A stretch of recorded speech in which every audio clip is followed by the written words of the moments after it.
اعوذ باللہ من الشیطان الرجیم بسم اللہ الرحمن الرحیم اللہم صلی علی محمد وعلی محمد 10 رمضان المبارک شہادت حضرت خدیجہ الکبریٰ سلام اللہ علیہا 10 رمضان المبارک 10 بعثت کو تقریباً 25 برس کی طویل رفاقت کے بعد حضرت ام المومنین حضرت خدیجہ الکبریٰ سلام اللہ علیہا شہید ہو گئی۔ ان کی جدائی عن حضرت محمد صلی اللہ علیہ وآلہ وسلم کے لیے ایک ہی برس میں دوسرا بہت بڑا سانحہ تھی۔ ابھی کچھ ہی عرصہ پہلے محسن رسالت امین محمد حضرت ابو طالب علیہ السلام کی شہادت ہو چکی تھی۔ 10 رمضان المبارک یوم شہادت حضرت خدیجہ الکبریٰ سلام اللہ علیہا۔ ماں کا جو سایہ فاطمہ کے سر سے اٹھ گیا، آرام چین اس کے مقدر سے اٹھ گیا۔ ماحول جو خوشی کا تھا وہ گھر سے اٹھ گیا، گویا قرار بیت پیغمبر سے اٹھ گیا۔ ماں فاطمہ کو چاہنے والی جو مر گئی، صدمے اٹھا اٹھا کے خدیجہ گزر گئی۔ حضرت فاطمہ سلام اللہ علیہا کی بہت ہی کم سن 4 سال کا تھا کہ ٹوٹا یہ کوہ غم، کہتی تھی اپنے باپ سے رو کر یہ دم بدم، کہیں بچھڑ کے اماں سے کیسے جئیں گے ہم، صبر و قرار سے ہمیں محروم کر گئی، زندہ رہیں گے کیسے کہ اماں تو مر گئی۔ ہونے لگی نڈھال جو غم سے وہ دل ملول، ہاتھ اس کے سر پہ پھیر کے کہنے لگے رسول،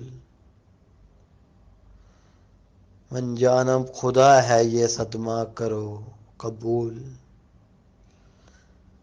اس غم پہ صبر کرنا بھی اس غم کا ہے اصول، ہر صدمہ عظیم پہ آنسو بہانے ہیں، دنیا میں تم کو اور بہت غم اٹھانے ہیں، تم کو خبر نہیں ہے کہ کم سن ہو تم ابھی، کیسے بغیر ماں کے گزرتی ہے زندگی، ہمدرد غمسار بھی ہوتا نہیں کوئی، ہر موڑ پہ ستاتی ہے رہ رہ کے بے کسی، جب زندگی میں رنج و الم یاد آتے ہیں، ہر ایک قدم پہ ماں کے کرم یاد آتے ہیں، طے ہو چکا جو غسل و کفن کا بھی مرحلہ، تیار ہو گیا جنازہ خدیجہ سلام اللہ علیہا کا، بیٹی نے ماں کا آخری دیدار کر لیا، زہرا کا غم رسول سے دیکھا نہیں گیا۔ اللہ کے نبی حضرت محمد مصطفیٰ صلی اللہ علیہ وآلہ وسلم کے لیے یہ دونوں سانحات اتنے بڑے تھے کہ آپ نے اس برس کو عام الحزن یعنی غم کا سال قرار دے دیا۔ دور جاہلیت میں بھی اپنی پاک دامنی عفت اور طہارت نفس کی وجہ سے طاہرہ کہلانے والی جانثار شریک حیات کی جدائی ایک بہت بڑا واقعہ تھی۔ انہیں عن حضور محمد مصطفیٰ صلی اللہ علیہ وآلہ وسلم نے انہی کی وصیت کے مطابق اس پیرہن میں کفن دیا جو غار حرا میں پہلی وحی کے نزول کے وقت آپ نے پہن رکھا تھا۔ حضرت عائشہ سے ایک روایت میں ہے کہ کوئی دن نہ جاتا تھا کہ حضور صلی اللہ علیہ وآلہ وسلم حضرت خدیجہ سلام اللہ علیہا کو یاد نہ کرتے۔ آپ فرمایا کرتے وہ مجھ پر ایمان لائی جب باقی انکار کر رہے تھے۔ انہوں نے میری تصدیق کی جب دوسرے تکذیب کر رہے تھے۔ انہوں نے اپنا مال مجھ پر نثار کر دیا جب دوسرے محروم کر رہے تھے۔ اللہ نے ان سے مجھے اولاد عطا کی۔ آپ صلی اللہ علیہ وآلہ وسلم فرمایا کرتے اللہ نے مجھے ان سے بہتر شریک حیات عطا نہیں کی۔ حضرت جبرائیل علیہ السلام ان کے لیے اللہ کا سلام لائے اور انہیں بہشت میں نہایت خوبصورت موتیوں سے جڑے ہوئے گھر کی بشارت دی۔ حضور اکرم صلی اللہ علیہ وآلہ وسلم نے انہیں جنت میں اپنی رفاقت کی خوشخبری دی۔ آپ صلی اللہ علیہ وآلہ وسلم نے انہیں دنیا کی 4 بہترین خواتین میں سے ایک قرار دیا۔ یہ سب باتیں ان کی روحانی ازالہ کی حکایت کرتی ہیں۔ البتہ آپ ہی کی زندگی سے خواتین کی عظمت، وقار اور حیثیت کے مجموعی طور پر بہت سے پہلو آشکار ہوتے ہیں۔ آپ کے وجود جود سے ظاہر ہوتا ہے کہ اسلام اور پیغمبر اسلام محمد مصطفیٰ صلی اللہ علیہ وآلہ وسلم کے نظر میں عورت کو کیا مقام حاصل ہے۔ عصر حاضر میں خواتین کے حقوق اور مقام نسواں کا بہت گلگلہ ہے۔ حقوق نسواں کی جدوجہد واقعاً مقام نسواں کی بحالی کے لیے ہو تو اسے خوش آمدید بھی کہنا چاہیے، لیکن اس میں شک نہیں کہ اسلام مقام نسواں کا بڑے علم بردار کی حیثیت سے سامنے آیا اور اس نے حقوق نسواں کی ایک عظیم تحریک برپا کی جس کے اثرات بعد ازاں تمام قوموں اور تہذیبوں پر نمودار ہوئے۔ تاریخ کی جستجو کرنے والے محققین نے اس سلسلے میں تمام تہذیبوں کی تاریخ کا گہرا اور تقابلی مطالعہ کر کے جن حقائق سے پردہ اٹھایا ہے وہ ہمارے دعوے کی دلیل کی حیثیت رکھتے ہیں۔ حضرت خدیجہ الکبریٰ سلام اللہ علیہا ایک مالدار اور عرب کی ایک ارب پتی خاتون تھی۔ آپ کو ملائکۃ العرب اور ملائکۃ التجار کہا جاتا تھا۔ اس لحاظ سے عرب معاشرے میں آپ کی حیثیت منفرد تھی۔ یہ سلسلہ تجارت اور مال و دولت آپ کو اپنے والد خویلد سے ورثے میں ملے تھے، جسے آپ نے اپنی ذہانت، محنت، دیانت اور کوشش سے ترقی دی۔ پھر ایک موقع آیا جب آپ کا کاروان تجارت ایک طرف اور تمام مکہ والوں کا کاروان تجارت ایک طرف ہوتا تھا۔ اتنا بڑا سلسلہ تجارت گھر میں بیٹھے آپ اپنے کارندوں اور نمائندوں کے ذریعے چلا رہی تھی۔ پھر ایک مرتبہ آپ ایک امین اور لائق نمائندے کی تلاش میں تھی تو نظر انتخاب جواں سال محمد ابن عبداللہ صلی اللہ علیہ وآلہ وسلم پر جا پڑی۔ ان حضرت محمد مصطفیٰ صلی اللہ علیہ وآلہ وسلم جن کی بعثت کا اعلان اگرچہ 40 سال کی عمر میں ہوا لیکن آپ شروع ہی سے یوں زندگی گزار رہے تھے کہ زبان زبان پر آپ کے لیے صادق و امین کے پرستائش الفاظ تھے۔ اسی لیے آپ کی اعلان بعثت سے پہلے کی زندگی کو بھی مسلمان اپنے لیے باعث ہدایت جانتے تھے۔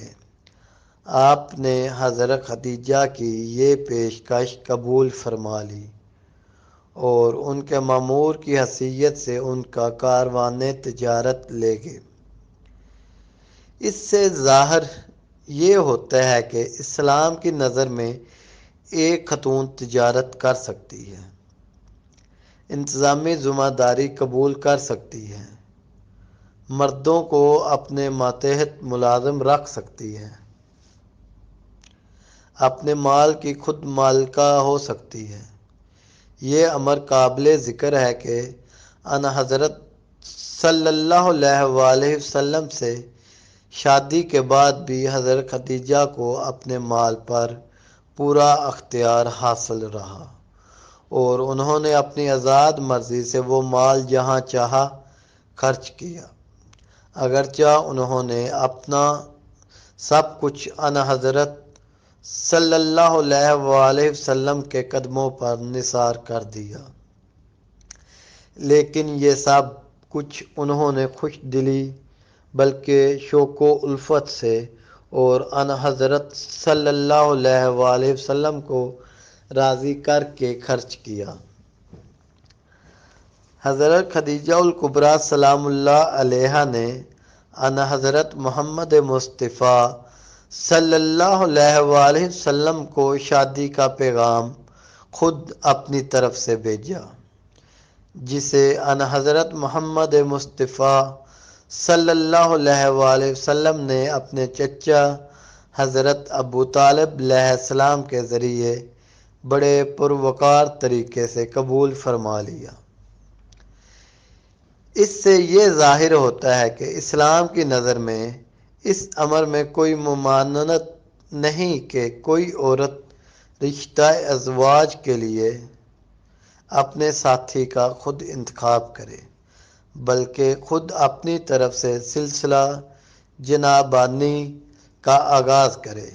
آج مسلمانوں کے گھروں میں بھی اگر کوئی خاتون یا بیٹی شرافت و نیکی کے لیے یا شرافت و نیکی کے ساتھ کسی کو پسند کرنے لگے اور اس سلسلے میں اپنے ماں باپ یا سرپرست کے سامنے اپنی خواہش کا اظہار کرے، تو اسے بھی سنت خدیجہ الکبریٰ سلام اللہ علیہا ہی سمجھنا چاہیے، اور اگر اس خواہش کے راستے میں کوئی شرعی یا قانونی عذر نہ ہو تو ماں باپ یا سرپرست کو چاہیے کہ حضرت ابو طالب علیہ السلام کی طرح خوش اسلوبی سے معاملے کو پایہ تکمیل تک پہنچائے اور دست تعاون آگے بڑھائے۔ اس امر کو تمام مسلمان علماء تسلیم کرتے ہیں کہ عورت یا لڑکی کی آزاد مرضی کے بغیر اور زبردستی نکاح جائز نہیں۔ مزید برآں مسلمانوں میں نکاح کے جو صیغے رائج ہیں ان میں بھی عورت کی طرف سے پہلے نکاح کی تجویز پیش کی جاتی ہے یا وہ عقد و نکاح کی پیشکش کرتی ہے اور مرد اسے قبول کرنے کا اعلان کرتا ہے، اور یہ سب ایجاب و قبول سرعام ہوتا ہے۔